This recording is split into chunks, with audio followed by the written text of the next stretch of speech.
He's got that confidence that you want. He's got that big game playability, you know, that you want from players that are going to play at that level and get significant minutes.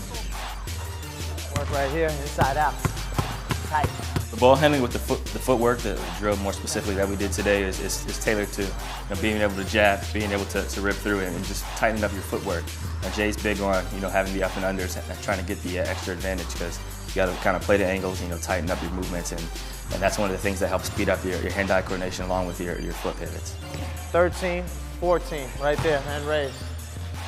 There it is, good. The cone drill that we did today, and we finished with the shooting, where it's a step back or a rip through one dribble, pull up. That's working on, again, your foot speed, your quickness, your agility, being able to, short burst, having to get 15 seconds or 20 seconds, and then, maintaining that throughout the drill on your last set. So that's really good, agility, and then being able to shoot while you're tired. Hit. The black heavy bag is a simulated screen, you know what I'm saying? We were doing different flare screens and, coming off shoulder to shoulder, inside pivot, step back. So kind of gives you an idea of, where a screen would be set and how you get a read off of it and move off of it. All right, so I want you to read options since both of you guys are interchangeable with this stuff. All right, make sure you're mixing up some of the jump shots off the first. Sometimes when you give it up, come back and get it. All right, so mix it up. We're trying to get him to think and drill more so that the think and play happens naturally from the point guard position.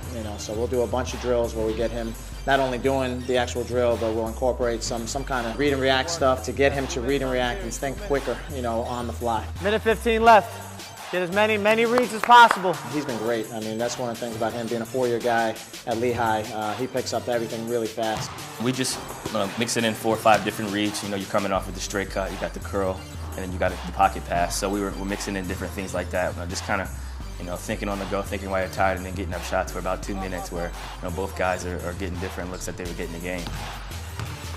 Well, I definitely see myself coming off screens, even if I'm, the primary ball handler for a team. You got to be able to give the ball up and come off the, give up the ball and move off screens. It's harder to guard when you're more versatile, and I think it's going to be one of my advantages heading into the game.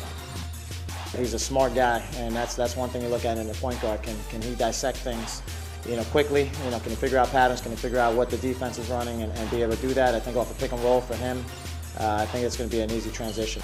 The NBA thrives and runs off of pick and roll, so I'm very comfortable with that. I did it in college, and also you're going to have to be able to create your own when the shot clock winds down in isolation situations. So I'm definitely looking forward to that. From a standpoint of on the court, off the court, I'm seeing just his leadership, the way he carries himself, the charisma that he has with these guys. That's something that you want in your point guard on a young NBA team that's looking to try to make a push to the playoffs in the near future.